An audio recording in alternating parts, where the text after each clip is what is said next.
ஏய் பல்ஸ் பாருடா. ஏய் பல்ஸ் இருக்குடா ஒண்ணும் பிரச்சனை இல்ல. ஏய்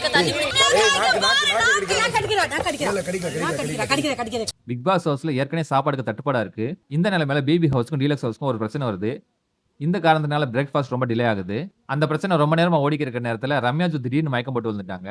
ரம்யாஜு டீலக்ஸ் ஹவுஸை சேர்ந்தவங்க. தன்வினை தன்னை சுடும் அப்படிங்கிற மாதிரி டீலக்ஸ் ஹவுஸ்காரங்க பண்ண வீம்புக்கு ரம்யாஜுவே பாதிக்கப்பட்டாங்க. கொஞ்ச நேரத்துக்கு அப்புறம் ரம்யாஜு எந்திரிக்கிறாங்க.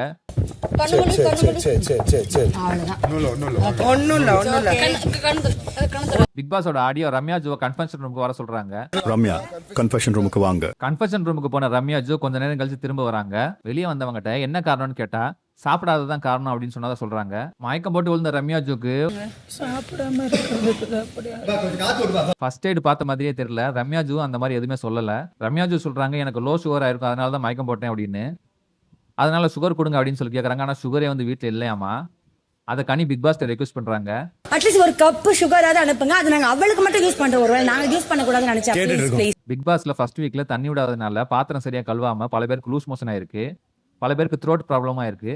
எல்லாருமே புலம்புறாங்க சரியா சாப்பாடு இல்லைன்னு சொல்லி. இப்போ இவங்க மயக்கம் பட்டே விழுந்துட்டாங்க. இதுக்கெல்லாம் என்ன காரணம்னா பிக் பாஸ் போட்ட அறிவு கட்டதனமான ரூல்ஸ் தான்.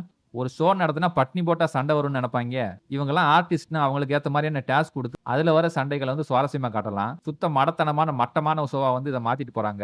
ரம்யாஜு மாதிரி வேற யாராச்சும் மயக்கம் போட்டு விழுந்து அவங்களுக்கு ஏதாவது பாதிப்பாகி கிரிட்டிக்கல் ஆச்சுன்னா இந்த ஷோ நடத்தலே பெரிய பிரச்சனையாயிரும். அப்படி ஆனாதான் பிக் பாஸ் மரமடையினங்களுக்கு புத்தி வரும் போல. உங்க கமெண்ட்ஸ் என்னங்கிறத பதிவிடுங்க. நன்றி, வணக்கம்.